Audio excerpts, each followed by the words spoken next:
মহল্লায় যোগ্য ইমাম থাকা সত্ত্বেও গ্রামের সম্মানীয় লোক যারা যারা কিনা অন্যত্রে কর্মরত, কিন্তু দুই ঈদের নামাজ, পশু কোরবানি ও বিয়ে শাদী শেষে নির্দিষ্ট পরিমাণ টাকা নিয়ে থাকলে তাদের জন্য হালাল হবে কিনা, নাকি এটা মহল্লার ইমাম সাহেবের হক? ভাইরা আমার, প্রথম কথা হলো, ইমাম সাহেবদের আপনারা বেতন কত দেন এলাকার মানুষ আমি জানি না।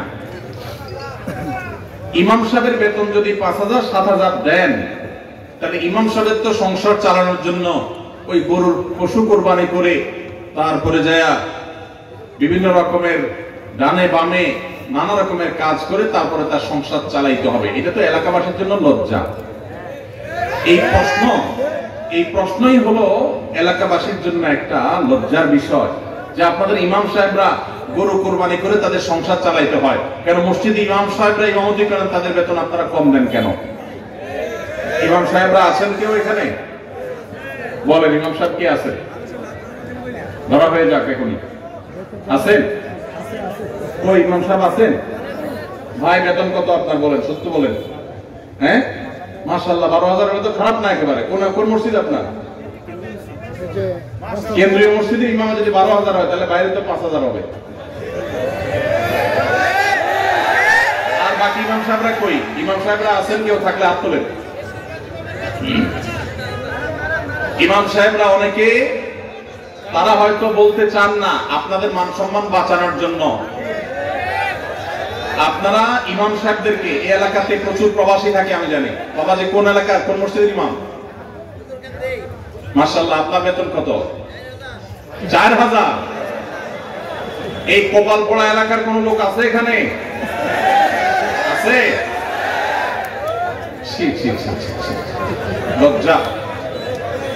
ভাই, এলাকার মানুষ যারা ভালো করে শুনে রাখেন, এই মসজিদ কমিটির যারা দায়িত্বশীলরা আছেন, আল্লাহকে ভয় করেন, আল্লাহকে ভয় করেন। আপনার যে ইমাম সাহেব 5 ওয়াক্ত নামাজ পড়ানোর দায়িত্ব নিয়েছেন, এই 5 ওয়াক্ত নামাজ পড়াতে গেলে আর তেমন কোনো কাজ করা যায় না। ইমাম সাহেবদেরকে আপনারা 4,000 টাকা বেতন দেন। ছি ছি ছি, বাংলাদেশে কোনো কাজের লোকের বেতন এখন 4,000 টাকা পাওয়া কঠিন।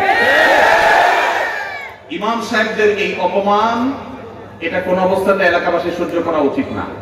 এই মসজিদ কমিটির বা এই মসজিদের মুসল্লিরা কেউ থাকলে হাত তোলেন। আমরা আসামি দেখতে চাই। আসামি কই? আসামি আছে এখানে? আল্লাহ তাআলা আমাদের ভাইদেরকে হেদায়েত দান করুন, আমরা দোয়া করি। ভাইদের প্রতি আমি আজকে আহ্বান করে রাখলাম, মেহেরবানি করে ইমাম সাহেবের বেতন বাড়ায় দিবেন। এর আগে কুমিল্লার আরেক এলাকাতে এরকম ইমাম সাহেবদের অবস্থা। কুমিল্লা জেলার বদনামি করে ফেলবেন তো আপনারা। হ্যাঁ, এত বড় জেলা, এত ঐতিহ্যবাহী জেলা, ইমাম সাহেবদের বেতন 4,000 টাকা। ছি ছি, কোনোভাবে এটা মানা যায় না, কোনোভাবে এটা মানা যায় না। আল্লাহর ওয়াস্তে এটা পরিবর্তন করবেন তো ইনশাআল্লাহ? এই যে ইমাম সাহেব গরু কুরবানি করে টাকা কামাই করবে, খতম করে টাকা কামাই করবে, দোয়া করে টাকা কামাই করবে, কেন? ইমাম সাহেব মসজিদে দায়িত্ব পালন করছে, মসজিদের মধ্যে অনেক ভালো ভালো কাজ করতে পারে, সেগুলো করতে পারবে তখন যখন তাকে এমন বেতন দিবে যে নিশ্চিন্তে তিনি মসজিদ ভিত্তিক নানামুখী কাজ করতে পারেন। এখন যে বেতন দেন সেটা দিয়ে তার চাল কেনার টাকাই যদি না হয়, তাহলে সেই মসজিদে কোরআন শিক্ষার আসর করবে না, দাওয়াতি কাজ করবে, নাকি ধান্দা করে বেড়াবে? এই যে অন্য এলাকা থেকে এসে পশু কুরবানি করে টাকা নেওয়া জায়েজ কিনা এই প্রশ্ন করছেন, এই প্রশ্নটা এই জন্যই আসছে যে ইমাম সাহেবরা যা দেন তা যথেষ্ট হয় না, এই জন্য ইমাম সাহেব এসব খুঁজে বেড়ানো লাগে। এটা তো লজ্জার কথা। কেন ইমাম সাহেব এগুলো খুঁজতে হবে? এত বেশি বেতন দিবেন যে এই সমস্ত ছোটখাটো কাজ করে ইমাম সাহেব তার পেট পালার চিন্তা করা যেন না লাগে। আল্লাহ আমাদেরকে সেই তৌফিক দান। এখন বাহির থেকে কেউ যদি এসে এগুলো করে, হারাম না, এটা মোটেও হারাম না। কেউ যদি পারিশ্রমিক নিয়ে পরিশ্রম করে, যেখানে টাকা নেওয়া জায়েজ শরীয়তে, যেমন পশু কুরবানি করে টাকা নেওয়া জায়েজ, অতএব কেউ এরকম নিতে চাইলে জায়েজ আছে। এলাকার ইমাম সাহেব নিবে, বাইরে কেউ আসতে পারবে না, এমন কোনো কথা নেই। কোরআন হাদিসে এটা ইমাম সাহেবের হক বলতে কোনো কিছু নাই, যে কেউ করতে পারে। তবে হ্যাঁ, কোন এলাকার ইমাম সাহেবের বেতন যখন অনেক কম, আরেকজন সচ্ছল মানুষ, তিনি ইমাম সাহেব বেচারা বেতন কম, এলাকাবাসী নালায়েক নাখান্দা, তাদের রুচির বৈকল্য দেখা দিয়েছে, যদি ইমাম সাহেবের বেতন সম্মানজনকভাবে দেয় না। এরকম অবস্থায় বাহির থেকে একজন মানুষ যার অনেক উপার্জন আছে সে এসে ইমাম সাহেব 2-4 পয়সা এখান থেকে পায়, এটাতে ভাগ বসানো অবশ্যই তার অনুচিত। কিন্তু যদি সে নেয়, এই উপার্জন তার হারাম হবে না, কিন্তু তার এটা রুচির ব্যাপার, এটা তার আখলাক, উত্তম আখলাকের পরিচয় যে সেই ইমাম সাহেবের এখানে ভাগ যেন না বসায়। ভাইরা, ইমাম সাহেবদের বেতন বাড়া দিবেন তো ইনশাআল্লাহ? এত প্রবাসী এখানে, ইমাম সাহেবদের বেতন 4000-5000 কেন হবে? আল্লাহ আমাদের সবাইকে হেদায়েত দান করুন। মসজিদের ইমাম সাহেবের জন্য টাকা কালেকশন করে সেই টাকা মসজিদের ফান্ডে জমা রাখা যাবে কিনা? ইমাম সাহেবের জন্য টাকা কালেকশন করে সেই টাকা মসজিদে রাখতে পারবেন কিনা? এই অপকর্মটা ঈদের সময় বেশিরভাগ ঈদগাহে, বেশিরভাগ মসজিদে হয়। টাকা তোলার সময় গামছা নিয়ে বলতেছেন ইমাম মুয়াজ্জিনের হাদিয়া দেন। টাকা উঠছে 20,000, ইমাম মুয়াজ্জিনের 10,000 ভাগ করে দিয়ে বাকিটা মসজিদে রেখে দিয়েছেন। মসজিদ কমিটির লোকেরা পরিষ্কার একটা হারাম কাজ করলেন। মনে করছেন আল্লাহর ঘরের জন্য দুর্নীতি করলে আল্লাহ ছেড়ে দিবে না? টাকা তোলার সময় যদি ইমাম মুয়াজ্জিনের জন্য বলেন, তাহলে ইমাম মুয়াজ্জিনকেই দিতে হবে, ওটা মসজিদে রাখতে পারবেন না। টাকা যদি ইমাম সাহেবের জন্য বলেন, ইমাম সাহেবের হাদিয়া, মুয়াজ্জিন সাহেবের হাদিয়া, যেটা বলে তুলবেন সেটাই করতে হবে। নসল ওয়াকিফে কানাসি শারিআ, দাতা যে জন্য দিবে আপনাকে সেই খাতে খরচ করতে হবে। আপনি ইমাম সাহেবরে সামান্য কিছু দিয়া, বুঝ দিয়া বাকিটা মসজিদে রেখে দিয়েছেন, এটার নাম দুর্নীতি। এটার নাম কি? এটা জায়েজ নাই। অনেক কমিটির ভাইরা এটা করেন, চিন্তা করছে সারা জীবন নিজের জন্য চুরি, 2 নম্বরে দুর্নীতি করলাম, এবার আল্লাহর ঘরের জন্য 2 নম্বরই করি। জায়েজ হবে? ভাইরা আমার, এই জন্য সতর্ক থাকতে হবে, খবরদার।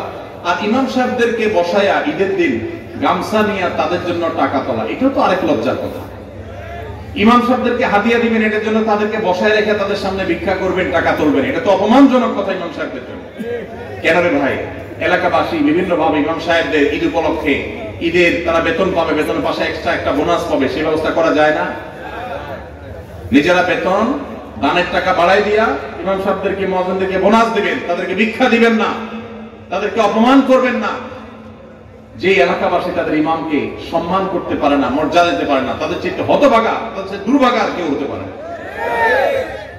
ভাইরা আমার, কুমিল্লার বদনামি শুরু হয়ে যাবে তো এরকম একের পর এক প্রশ্ন এগুলোই আসতেছে।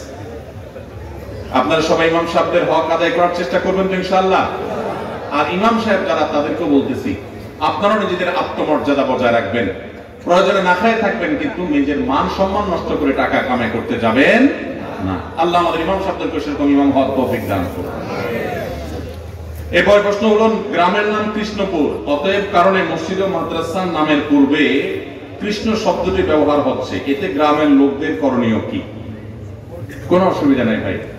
কৃষ্ণপুর ইসলামিয়া হাফিজিয়া মাদ্রাসা, কৃষ্ণপুর বাইতুর রহমান মসজিদ, কথার কথা, কোনো অসুবিধা নেই। জায়গার নাম যেটা আছে সেই নামের মধ্যে যদি কোনো আপত্তিকর কোনো শব্দ থাকে যেটা মুসলমানের বিশ্বাসের সাথে যায় না, জায়গার নাম হিসেবে সেটা উল্লেখ করলে গুনাহ হবে না। তবে যদি খুব বেশি আপত্তিকর নাম থাকে, যথাযথ নিয়মে প্রশাসনের কাছে এলাকাবাসীর সবাই মিলে দাবি দাওয়া তুলে সেটার পরিবর্তনের চেষ্টা করা যেতে পারে, যদি সেরকম আপত্তিকর হয়। তবে এই যে কৃষ্ণপুর নাম আছে, এই কৃষ্ণপুর নাম এটা কোনো মসজিদ বা মাদ্রাসার সামনে বা শুরুতে থাকলে, যেমন এখানে আপনারা লিখছেন কৃষ্ণপুর ইসলামিয়া হাফিজিয়া মাদ্রাসা, কোনো অসুবিধা নেই, এটা জায়গার নাম। ঠিক একইভাবে কৃষ্ণপুর কথার কথা বাইতুর রহমান মসজিদ, বাইতুল করিম মসজিদ, জায়গার নাম লিখেছেন, কোনো অসুবিধা নেই। আপনি এখানে বিশ্বাস, আপনি কৃষ্ণের প্রতি বিশ্বাস করেছেন এমন কথা না, শুধু জায়গার নাম হয়েছে, এটা কারণে আপনার কোনো গুনাহ হবে না।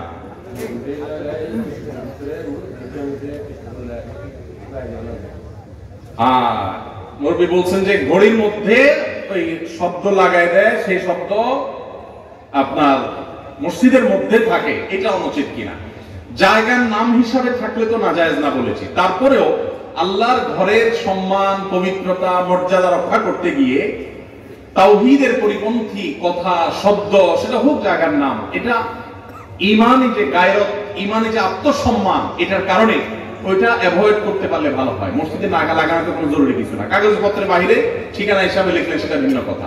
অতএব এগুলো পরিহার করতে পারলে, বিশেষ করে মসজিদের ভিতরে মসজিদের পবিত্রতা এবং মর্যাদার খাতিরে অন্তত আল্লাহর সঙ্গে শিরক করা হয় এরকম কোন শব্দ, এরকম কোন বিশ্বাস এটা ধারণ করে, সেরকম শব্দগুলো মসজিদের ভেতরে না থাকলে ভালো হয়। কিন্তু যেটা বললাম, জায়গার নাম হিসেবে উল্লেখের কারণে আপনি মুশরিক হয়ে যাবেন, শিরক হয়ে যাবে, এই বিশ্বাসী হয়ে গেছেন, ব্যাপারটা সেরকম না। কারণ ইন্নামাল আমালু বিন্নিয়াত, আপনি তো খ্রিস্টে বিশ্বাস করছেন না, আপনি জায়গার নাম হিসাবে উল্লেখ করছেন, আপনার নিয়াত তো বিশ্বাস না বা শিরক করা না, বিধায় সেটা আপনার শিরক।